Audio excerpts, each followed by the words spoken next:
¿Qué pasaría si pudieras caminar por La Habana de 1950, cuando era llamada la París del Caribe, antes de la Revolución, antes del embargo, cuando esta ciudad brillaba más que Miami y Las Vegas juntas?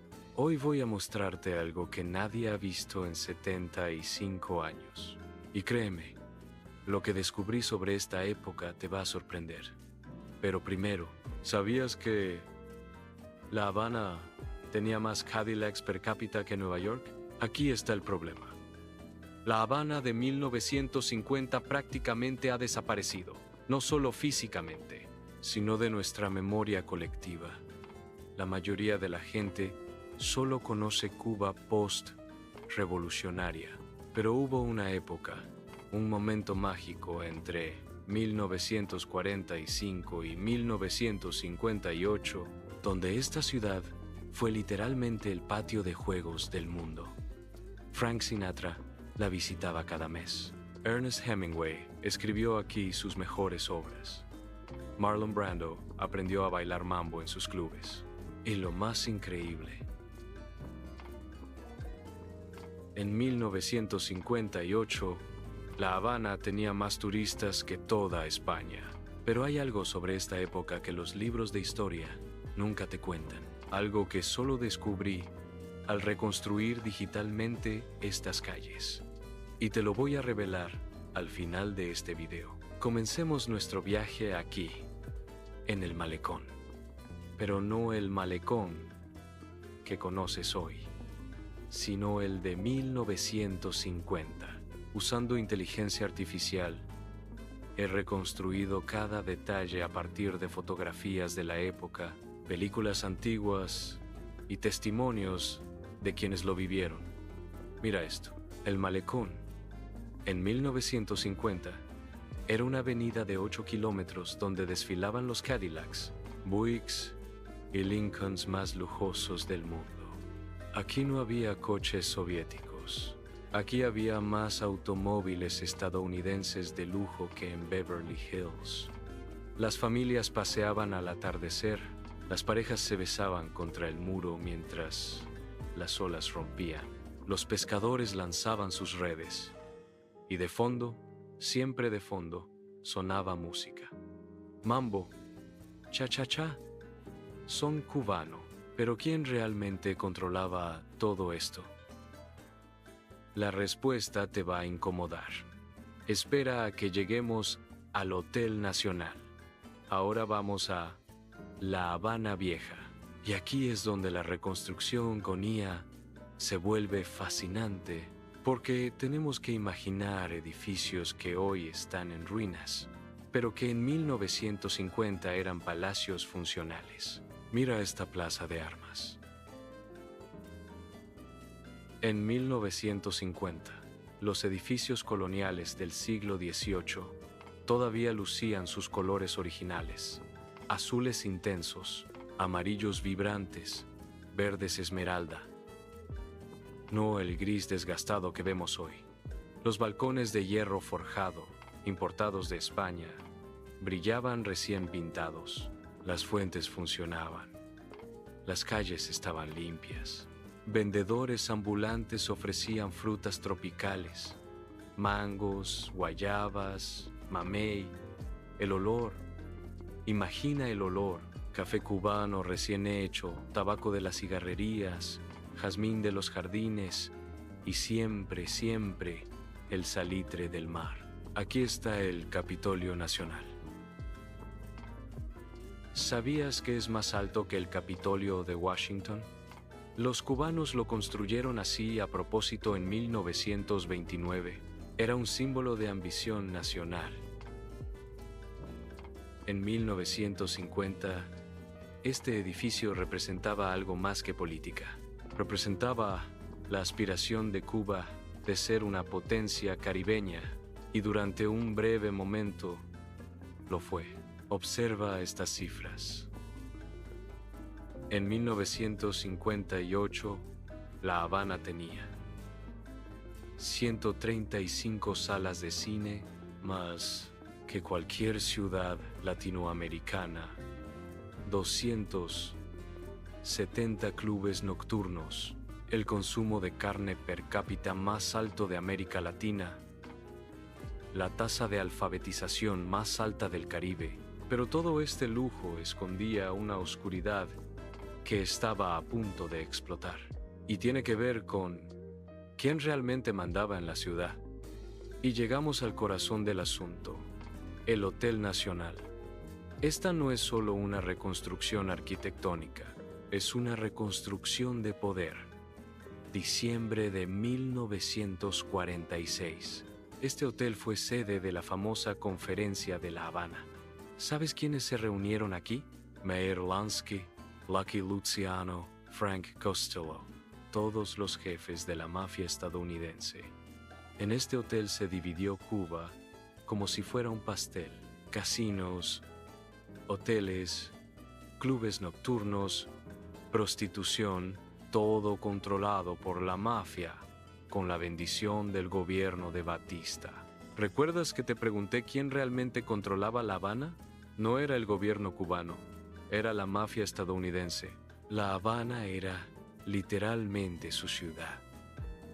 Y aquí está lo que los libros de historia no te dicen.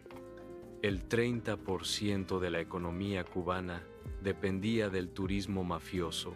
La Habana era hermosa, pero estaba construida sobre corrupción. Pero olvidemos la política por un momento y hablemos del espectáculo. El Tropicana, el cabaret bajo las estrellas. Esto era Las Vegas, antes de que Las Vegas existiera.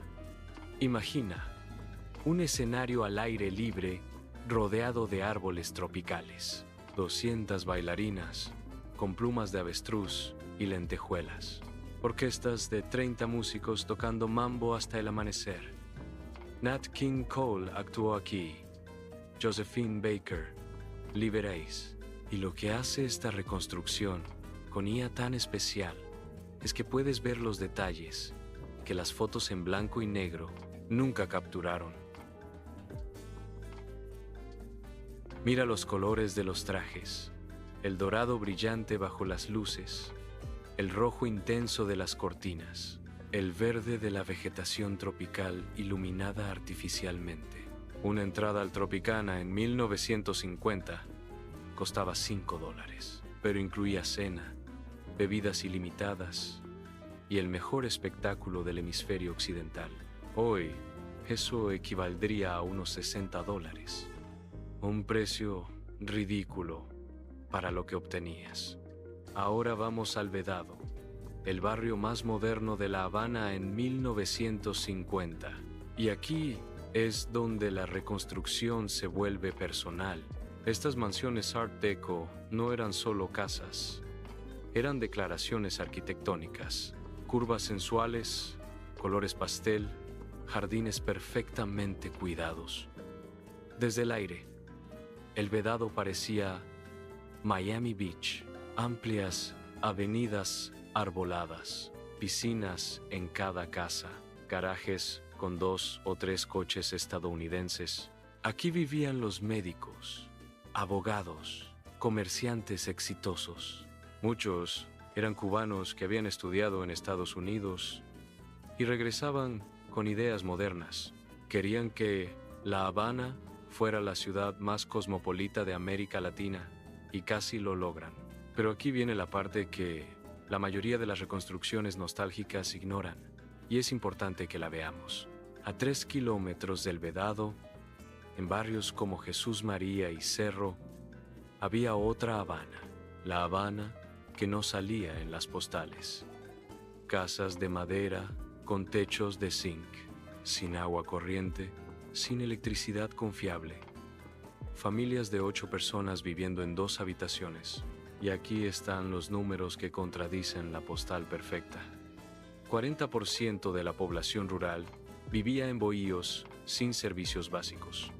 El 50% de los niños cubanos sufrían desnutrición.